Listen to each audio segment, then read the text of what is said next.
Hello everyone, welcome back to my channel, and in this video I'm talking about all of the books I read in February that were not written by Black authors. I really wanted to highlight Black voices this month, so I created a dedicated video highlighting specifically books written by Black authors, and in this video I'm talking about the couple other books I managed to squeeze in. The reason I didn't completely go hog wild and only read Black voices is that sometimes the holds would come in from my library for books that I'd been waiting for months, and so I didn't want to wait to get into some of those. So that's why I have a few books by non-Black authors on this list. As always, I am going to break this video up by genre, starting with the books that I reread, which I will go through rather quickly. I was incredibly sick in the beginning of February. I had a tummy bug, which took me about 10 days to recover from fully. So during that time, I really needed some comfort, and I read one of my favorite comfort reads, and that's Red, White, and Royal Blue. And in fact, I read this book twice in that week and a half where I was incredibly unwell. This is about the son of the female president of the United States falling in love with the Prince of England, and I absolutely adore these two idiots. I love them dearly, and this is a 5-star read for me. It just brings me so much comfort again when I'm not feeling well. So that is Red, White, and Royal Blue. I've talked about this so much on my channel. You don't need to hear any more about this book. I also reread Pride and Prejudice by Jane Austen, and this is a 4-star read for me. I enjoy the plot and the story and even the writing of this. However, I take a star off because I feel like Elizabeth, the main character, doesn't apologize to Darcy enough when Darcy starts to change his ways and to show Elizabeth that he does truly care about her and starts to kind of change his behavior towards her. She doesn't acknowledge that. Like, she acknowledges him changing, but she doesn't acknowledge to him her own faults in why they had such a rocky start to their acquaintance, let's say. She doesn't really admit that she did anything wrong, in my opinion. So I enjoy the movie, the 2005 movie. I made my husband watch it with me. And I do enjoy the book, but not as much as I enjoy the movie, to be honest.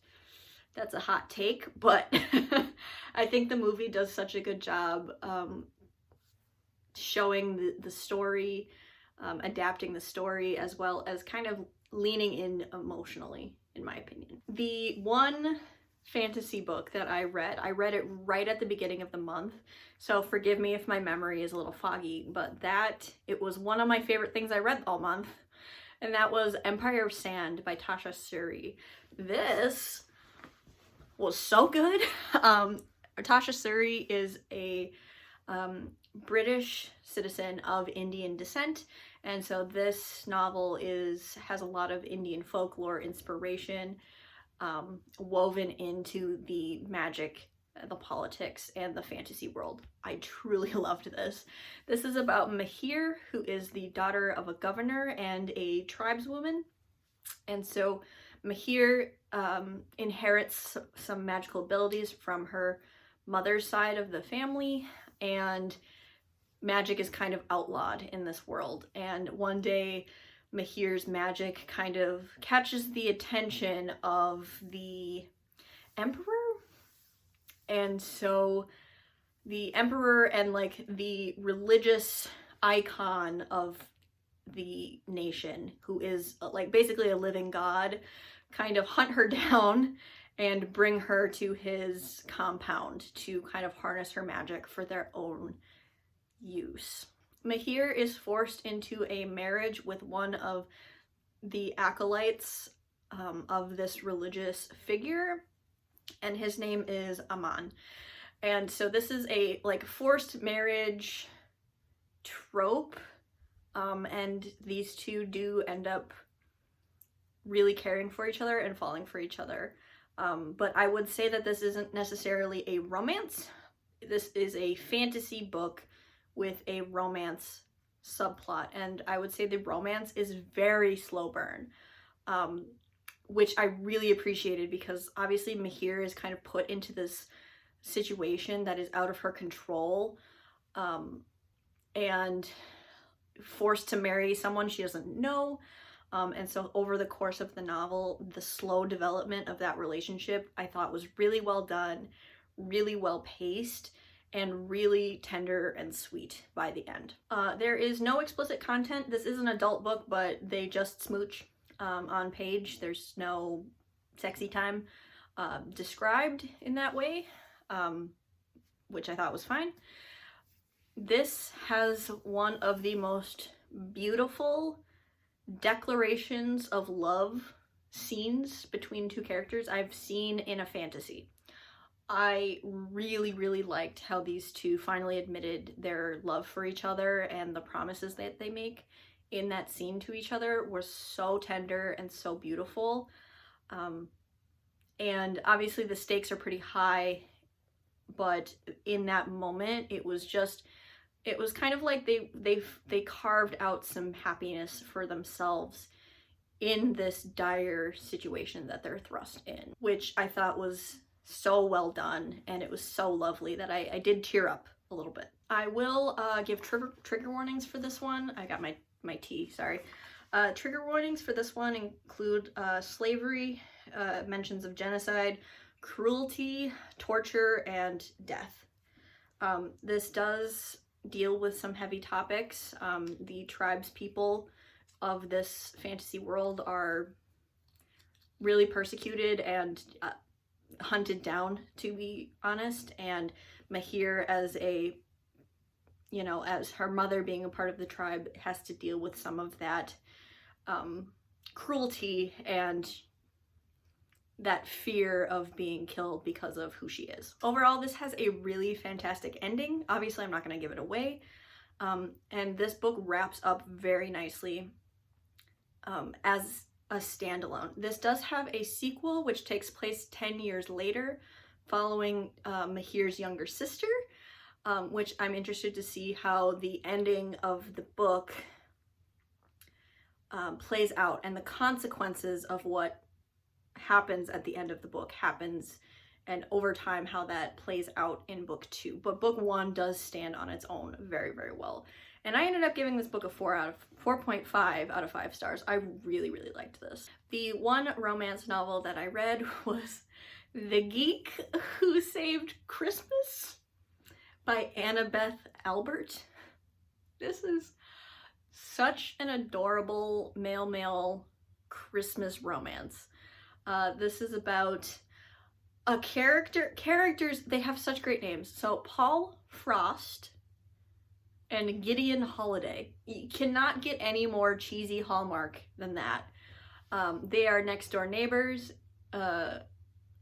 Paul is a big grump and doesn't like to decorate for the holidays and likes to be left alone.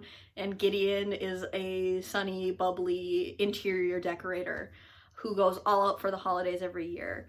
And this is about them falling in love with each other while they work on a project together. So Paul's younger brother wants to propose to his girlfriend at Paul's house,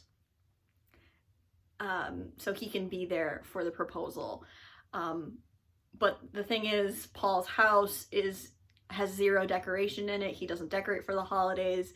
And so Paul asks Gideon, his neighbor, for help decorating his home for the holidays so his younger brother can have a beautiful setting for the proposal. So very, very low stakes romance. They're just decorating for the holidays. They're going shopping together. They're getting hot chocolate. They're picking out a Christmas tree together. It is so low stakes and lovely. There are no triggers in this book whatsoever. There's not even any homophobia. Basically, anytime these two go to a store, the clerk of the store is like, so what can I get you to? Can, you know, and they kind of assume that they're already a couple, and there's just like no homophobia at all, which is great and lovely. There is no third act breakup. Like, that's the type of no stakes is what I'm talking about. They just kind of look sad for a second and then they talk about their feelings, and that's it. It is so low stakes, but it was so fun to read this, and I ended up giving it a 4 out of 5 stars. I did quite enjoy it. Next, let's talk sci-fi. So my sci-fi books, I read 3. I finally managed to finish A Desolation Called Peace by Arkady Martin. This is book 2 in the Textkalon duology, and unfortunately I didn't love this book as much as book 1. I ended up giving book 2 4 stars and book 1 5 stars. And the reason I gave book 2 4 stars is because we got a lot more points of view, and our main character, who is Mahit Dismar, kind of almost plays a secondary role in the story, whereas I wanted more of her and her love interest. her female love interest. And the one, like the big issue that made me not love this one as much is because the resolution of the story is not, how do I say this? The Mahit does not solve the conflict. It is a side character that kind of figures out how to fix the problem of this book, which I thought was a little cheap, kind of cheapened the ending. Like, obviously, that was just a choice that the author made that had a side character play a pretty major role in fixing the conflict.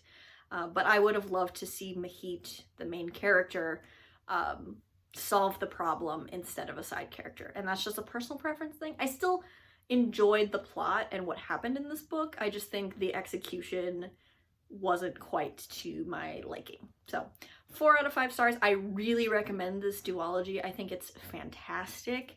And yeah, I still really enjoy this series, and I will buy myself a copy eventually. Then we have a 4.5 out of 5 star read, which is A Big Ship at the Edge of the Universe by Alex White.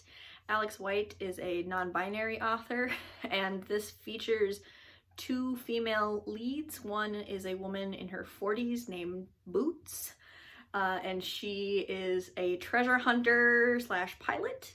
And the other character is a woman in her 20s. This features, the second main character is named Nyla, and she like races cars, space cars, for a living. And she comes from a very privileged life. And the story kind of kicks off when Nyla is framed for a murder of a fellow driver, a fellow racer. And obviously she did not commit it, and so she kind of goes to Boots because she thinks Boots has something to do with it.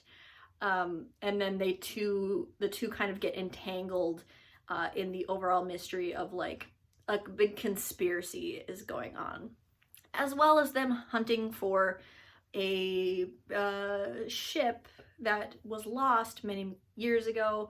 And so they're trying to find this ship and claim the salvage reward for finding it. Essentially, this is super gay, has a great found family, and is very action-packed. This is a plot-driven story. So if you liked A Long Way to a Small Angry Planet, but you want a plot-driven kind of story instead, I highly recommend this book. This was very action-intense. This even had some pretty intense violence to it. I wouldn't say it was too gory, but there are some fight scenes, there's some death, there's some blood going on. This just had a lot. It was like an action movie almost. And another thing I enjoyed about this book is it wove together some sci-fi elements as well as magic.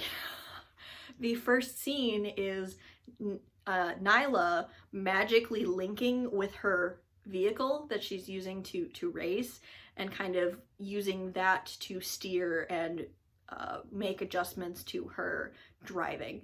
And so the magic and sci-fi components of this and the way that those two were brought together, I thought was really interesting and really well done and a lot of fun. So I ended up giving this book 4.5 out of 5 stars, and I will be continuing this series. It is a trilogy, and I think the first one wraps up pretty well, but there's definitely more. There's more to the story for sure, and I just really like this little found family that happens. This does have a female-female romance, but it is not between Boots and Nyla. Just want to make that clear. Nyla finds someone who is closer to her in age, who is a woman, to kind of start a romance with. So I just wanted to call that out. The last sci-fi book, and the last book I'm going to talk about in this video, is called Dead Silence by S.A. Barnes, and this is a sci-fi horror novel. And it's essentially haunted house in space. So it's a haunted ghost ship. And this was terrifying. I'd say the first 50% of this book is very scary, very horror haunted housey, and the second half of the book kind of turns into more of an action survival story, but I enjoyed that. I enjoyed that shift, and I enjoyed the plot of this one quite a bit. This is about our main character Claire, and she runs a little crew, and they catch a ping of this ship that has been missing for a long time, and they decide to go and investigate. And they go in the ship, and things go crazy. This was really scary, and I really liked it. I don't read a ton of horror, but I'm getting more into it, and I'm really finding that sci-fi horror is one of my favorite genres now. I really need to read more. This reminds me a lot of The Luminous Dead by Caitlin Starling, so if you've read that, you might like this book. I thought this was great. I read it so quickly. It was a page turner, and I couldn't put it down. Not only does it have some scary, spooky moments, but I think the tension and the way that the story is told adds so much tension to the book. So I think it's not just like the scary elements, but it's the way the author was able to work up to the scary elements that brought a lot of anticipation and made it more scary to me. The anticipation of the horror is kind of what made this work for me so well. And I gave this 5 out of 5 stars. I thought this was incredible, and I don't want to speak too much about it. You know, I don't want to spoil like this type of book, but I really liked this. This was right up my alley, and I can't wait to read more books like this. So that is it. Those are the last couple of books that I read in the month of February. Some new faves, obviously. And thank you so much for watching. What did you read in February? Did you read a lot of books by Black authors? Let me know all your thoughts in the comments down below, and I will see you in another video very soon. Bye!